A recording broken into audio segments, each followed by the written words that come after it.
राहुल ने एक बार समंदर के अंदर डाइविंग करने की सोची और वो डाइविंग करने के लिए समंदर में कूद गया।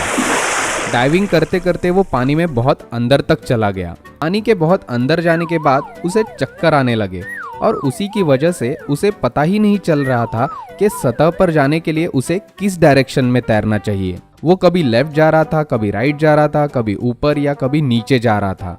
पर चक्कर आने की वजह से पानी की सतह किस डायरेक्शन में है वो उसे पता ही नहीं चल रहा था। क्या आप बता सकते हैं कि पानी की सतह का डायरेक्शन जानने के लिए राहुल को क्या करना चाहिए? आप अपना जवाब हमें कमेंट में जरूर बताइए। आंसर सिंपल है।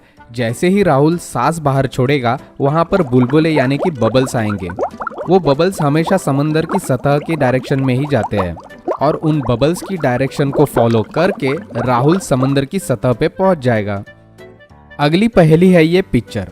इस पिक्चर को ध्यान से देखिए और हमें बताइए कि इन दोनों में से सबसे बड़ा बेवकूफ कौन है, नंबर 1 या फिर नंबर 2। आप अपना जवाब हमें कमेंट सेक्शन में जरूर बताइए। आंसर सिंपल है।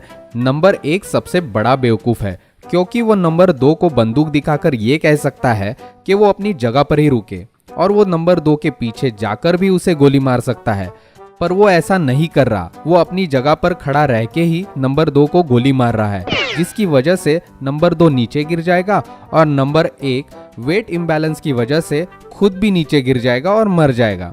तो हुआ ना नंबर 1 सबसे बड़ा बेवकूफ। बहुत समय पहले एक राजा था।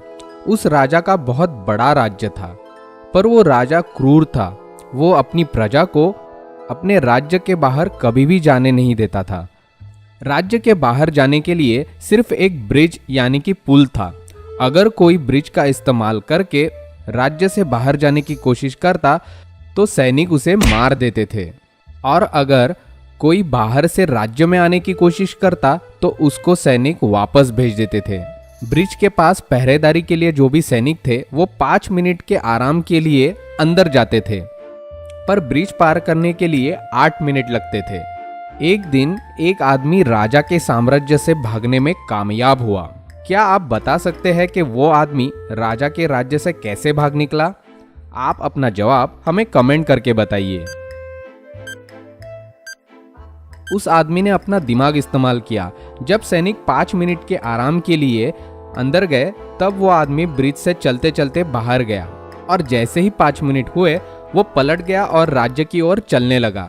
तब तक सैनिक वापस आ गए और उन्होंने देखा कि बाहर से कोई अंदर आ रहा है, तो उन्होंने उस आदमी को राज्य में आने से मना कर दिया और वैसे ही वापस भेज दिया।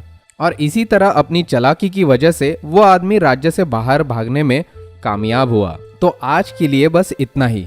अगर आपको ऐसी ही इंटरेस्टिंग पहेलियां देखनी है तो हमारे चैनल को जरूर सब्सक्राइब कीजिए, क्योंकि हम ऐसी ही इंटरेस्टिंग पहेलियां अपने चैनल पर लाते रहते हैं।